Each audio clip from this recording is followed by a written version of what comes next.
Hi guys, 6.84C was just released yesterday, shortly after the conclusion of the Summit 3 tournament, where Secret did indeed get first place. And as you can see, a lot of the changes from 6.84C directly correlate with what was deemed very strong in the tournament. Mech gotten almost in every game, cooldown increased from 45 to 65. That is a massive nerf, maybe even stronger than the 150 to 225 mana nerf that happened a few patches ago. Wisp nerfed just a tiny bit. Gyrocopter, his damage was nerfed at early levels, so he will no longer be the beast in the try-on-try like he once was. Bristleback had a surprisingly high pick rate and win rate in this particular patch, so he's been nerfed a little bit. Drow Visage has been nerfed. Brutaling, the offlane Bane has been nerfed. Chen has been nerfed, Undying has been nerfed. So as you can see, almost nerfs all across the board, which is pretty typical for BNC because as soon as the big patch hits, 6.84, 6.83, etc., you'll see a lot of things being deemed very imbalanced at the start of the patch. So you'll just see a lot of nerfs until the next big one.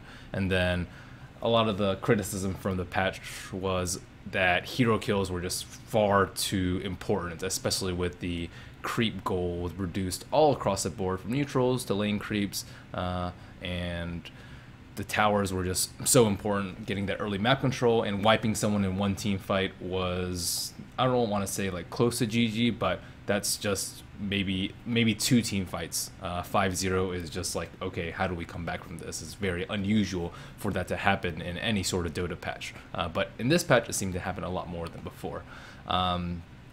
And a little bit more adjustment to AoE gold bounties. So a couple things that was very curious to me was that Medallion was not nerfed at all, neither was a Solar Crest, and I think it's been touched upon in a few casts, and a lot of pros have talked about it, that the item is just simply very good, Solar Crest. And not only does it like kind of reduce the net worth of your main hero by allowing your support to get it and then pretty much giving him net worth by dumping Solar Crest on him, and making the AoE gold bounty less taxing for high net worth heroes, it also just increases your ability to take Roshan, which is really important. Probably more important than having a mech on your team is being able to secure Rosh, and that's also why Drow Visage is so potent. You can't really have a magic damage lineup take out Rosh very quickly unless you of course win your lanes, but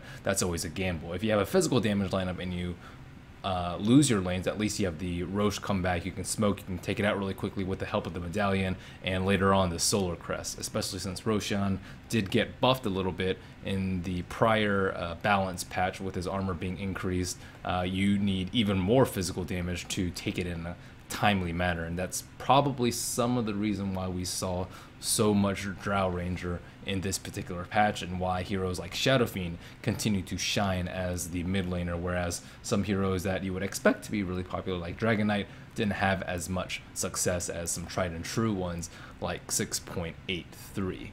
Some other takeaways from this particular tournament is that there weren't too many upsets. The two teams that were the huge underdogs, Rave and Not Today, lost very quickly, 0-2 and 0-2 for both of those teams on the first and third days. And the top three teams for almost everyone's power rankings going into the tournament, EG, Vici, and Secret, which by probably no coincidence were the first three TI5 direct invites placed top three, with Secret being first, EG being second, and Vici Gaming being third. So that means that either these teams are really good drafting, or that they're all individually very skilled, or a mix of both. But one thing to consider is that in the prior patch, it was very difficult to outdraft someone. I would say maybe last patch, 6.83, was probably like 15 to 20% draft and